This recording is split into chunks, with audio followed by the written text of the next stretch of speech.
Kwame papa ye fe no Joseph Kujo Joseph Kujo oye MPP ni na oye MP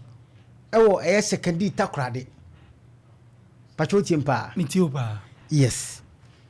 ana enei okoteki initiative say obere se ne mpesua so ne constituent ene oye MP ewo ho ewo secondary. I stand to be corrected. I think Efie constituency. Efie Kuma. Secondary takrade. Ana papa your friend Joseph Kujo. Take initiative say ne Danakuma so say. San impesua so wonom no. Picture da ho be make sure say at least on betina ye a mini stadium bi ewo ho. Na AstroTurf ewo say de be ya ebeboa community no. Na ye na ni da so obeye sa ade no. Anene one papa ye friend no Isaac Kwame Asiama former sports minister ekodi sa enkomo no se enisuade hu a ewo manisu nie a opeso ye de boa ne constituency a ene oye MP ewo honom ana papa ye friend Isaac Asiama agitum se ene MPP abre so a omo ewo honom no omo manifesto omo di beshem na omo present e de magana for se enei se omutimi ebenya abato no omutimi be wini a na omo hwese omo be make sure se every district bia no ebetimanya AstroTurf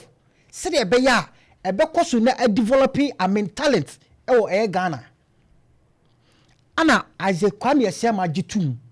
no MPP e dey share omo manifesto eventually MPP won election no. Then God be so good. Papa your friend Isaac Asiama sports minister. It's going forward. Adia no mo dey share manifesto no Kwame. And making sure say ne ono so take the matter up. Ne manifesto no mo present ma Ghana for no. Or making sure so mo be di so. Ana papa no GMPC. Papa your friend Kofi Kodua Sapon. On na ye Dr. KK Sapon. Yes. Then on na ye CEO ewo GMPC Kwame omo take initiative and no nso gitum say enei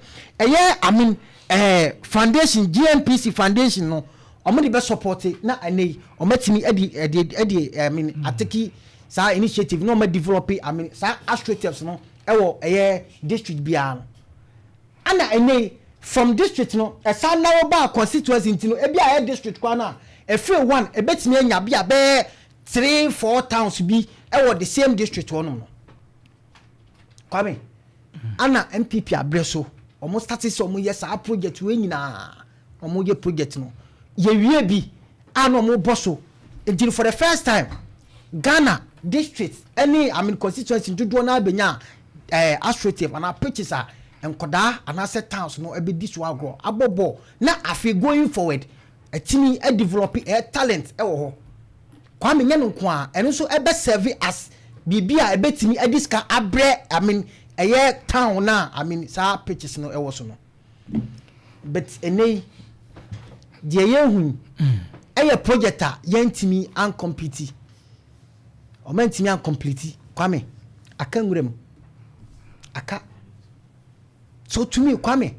why na edi achire why na ehwe so say enei o me make sure say ade no o betimi aye na town cry wom ehwa any pankro no Kwame etimi a make sure say e be serve purpose a pitch no ewo now say no community ono kwa omomobo ho bio ombo no de koba bi foforo na omobobo ho Kwame omo interest omo be koba bi akobo nipa do say ye be fa ka akona ni lorry fa obeda ako obetuamo ha betua unwa na obi betuamo na wa Kwame kan the last time a oboabo amanfo no so de omo kobo ende achemu good ntini obi no go pitches ni nyina ama me interest free ho so Kwame you see me problem ni say Kwame untimi a enko se untimi a enko because state a ehwa any man ponti ewom sesia no Kwame e ha adwen papa e ha adwen baba unza so obi kra na magusu se so ko ponti ho no mo se o painter ho no be mix ni painto Mami, Some say paint one obe mix colors no dey akoya adwuma because say dey so one re paint no ba am say paint sisi so no we here dey okay but man no le be ba obi kura hata niema o say ni fi lines ni ho enti no osi owia wetim so mo wo ekwan hu na bia na no mo kwan no dey so bia ante kwan na ede na ntare abesinse ho ntare na free na abesinse ho nye ni para de abesinse na we bo menya abotre a man 40 the other end of the na me won za kwan so na me nam da bia but the point is ni para de kwasinse ho enti ni pakro wonte wa ho fa nkose ho lines ni fie ana odi akonse ho na odi akonse ho kwa me say ba na nyina obi a ami so obi a wawuo ba na nyina na ebobo ho no sabi obi a wafiri mu ba na nyina kwa me hwe nkoda omutue omo ru aho omo ho sa me nka omo hwe bo nkoda omo video yi sa me so omo obi a anka omo hwehwe omo ni omo de tete omo ru aho omo ho omo ni option enti kwa me sa nkoda omo tete yi let's assume omo ye nkoda boni a enei omo pa bibi boni aya sa moment ni football na omo bon omo ho one krono so beti two omo a enie meboa park ni suni enie ana ni pakro paint wo rubber ni sisi wo no aba mix paint ni paint o da bi ya no cinema afili o cinema because paul cinema me because ha say eniema no anti o si ara akọ hata o afisho hu okay nti we ni pa ha da dry line yes nti one enkoda no kwa no emwa enkoda no emwa town place ewom development nti ya ba best you know a park where develop place come that is the point and you see ye ni purpose ade serve man kwami obi apese oba no obeteki bibi no odi beje ni monyam ene some moment a enkoda we wom no kwami one se krono bi pimpo ekoso a sa picture eye adwuma na se light e wo honum se de anwumre amanfo de light eba the actually from ye na kwami one edu anwumre a ukwa sa krono a ewo krono so na so te two edu sa moment ye towns ni bebre honum akwami 8 9 o fa ba bia kwa untimi nko because ewo hu but sa moment no ko around ne ko pictures o maye nyina no eni hwe omo a ba bia light wo bia no ko say 8 9 no mo bo ho a sa moment no ko ba bia won da so say no amanfo da so okrom tu ye save sa moment no bia sebi kwame ene ko kokko hye ba bi ene wa hwe a obekọ akoya ne nyoma kakra bi na enye kwampa so no sa moment no obeba no kwame oba behwe bo